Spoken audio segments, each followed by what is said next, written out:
30 hari, 30 resepi koleksi Ramadan dan Syawal. Bersama Kak Gorgeous memasak, hari ni kita nak masak ayam panggang madu. Simple tapi sedap. Dia tengok bahan dan juga cara nak buat dia. Okey, sediakan blender, masukkan 20 ulas bawang putih, 2 inci halia dan juga sedikit air. So kita blend semua bahan ni sampai dia hancur. Lebih kurang macam ni lah dia hancur. Okey, macam ni.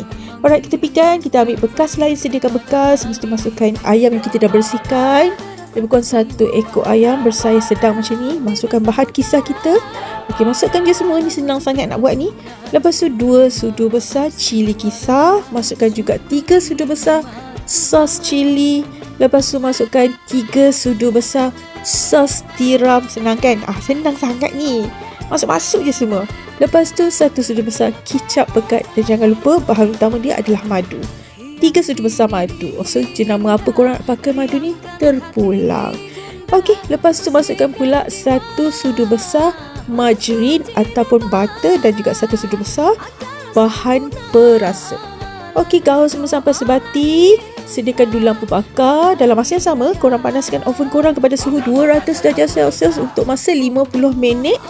Okey, ni kan kita boleh susun-susun lah tadi lampu bakar ni ke semua ayam-ayam kita. Okey, susun-susun lagi. Kalau korang tak ada oven, jangan risau. Boleh buat. Guna je dapur dan juga kuali. Panaskan api dengan api dia lebih kurang sedang-sedang je. Jangan terlalu besar, jangan terlalu kecil. Senang je. Tak ada oven, jangan risau. Kuali, periuk semua boleh pakai.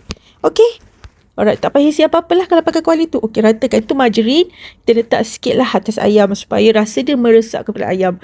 Okey, dah siap susun. Korang boleh bakar dengan suhu 200 darjah Celsius. Dan juga masa dia 50 minit. So agak-agak 50 minit tak cukup masak. Korang boleh test lah nanti.